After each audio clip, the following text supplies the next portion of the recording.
You know that feeling when you're trying to track like multiple things at once. Your laptop is open, your phone is buzzing, maybe you have a tablet propped up. It feels like your brain is trying to watch a tennis match with four balls in the air. Oh yeah, it is just pure cognitive overload. Our visual processing system, well, it just isn't built to dart between different physical screens without rapidly losing focus. You just get fatigued. Right, exactly. So, welcome to today's deep dive. We are looking at a hardware solution to that very modern problem of visual chaos. Our source today is the technical documentation for something called the WolfPack 1080p Quad HDMI Multi-Viewer. Right. And our mission here is to figure out the engineering behind how this device actually manages to, wrangle multiple data streams onto one screen and why it's built the way it is. Yeah, it's a really fascinating look at using physical infrastructure to actually manage our digital clutter. So the core function here, it's taking four separate HDMI input signals and pushing them onto one single display, and doing it at 1080p resolution at 60 hertz with zero quality loss. Which is no small feat. Right. Let's talk about the mechanics of how it actually does that. Yeah. Because it's not just passively passing video through, right? Yeah. Think of this device as a master conductor. Instead of four separate monitors just shouting at you, it takes four solo visual instruments and seamlessly blends them into one organized quartet on a single screen.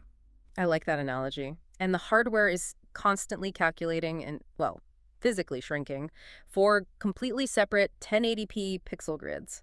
Then it perfectly stitches them together onto a new master grid 60 times every single second, completely lag-free. Wow, 60 tons a second. That is a lot of math. It is. The processing power required to scale those distinct pixel grids simultaneously without dropping frames is significant. And, it's not just the video grid it's calculating. Wait, there's more. Oh, yeah.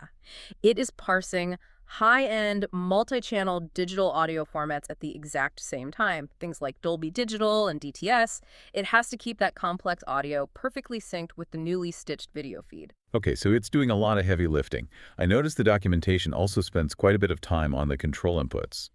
It says you can use the front panel buttons or an IR remote, but it specifically features an RS-232 connection. That's right, the RS-232. Which, why include an old bulky RS-232 serial port when virtually everything uses USB these days? That seemed weird to me. Well, basically USB is inherently consumer grade, right? It can be pretty unreliable over long distances.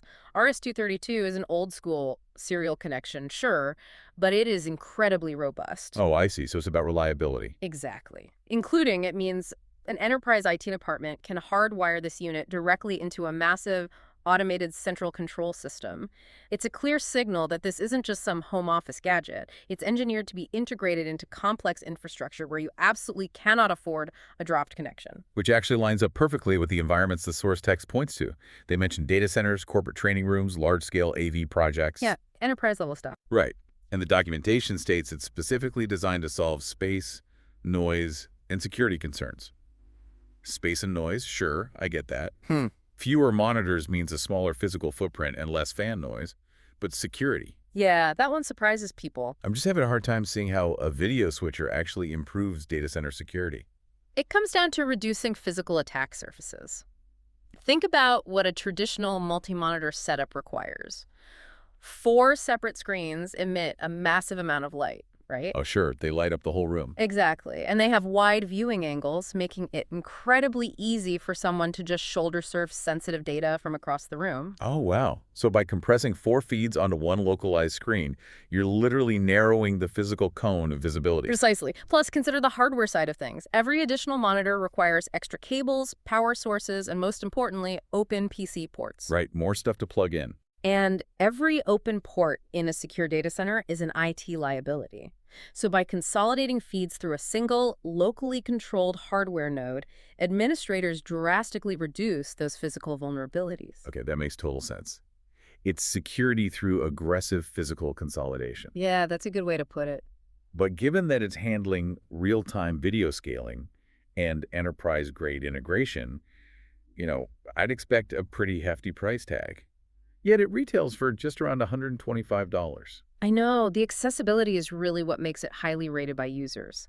The manufacturer has been around for 25 years. They have over 10,000 positive reviews.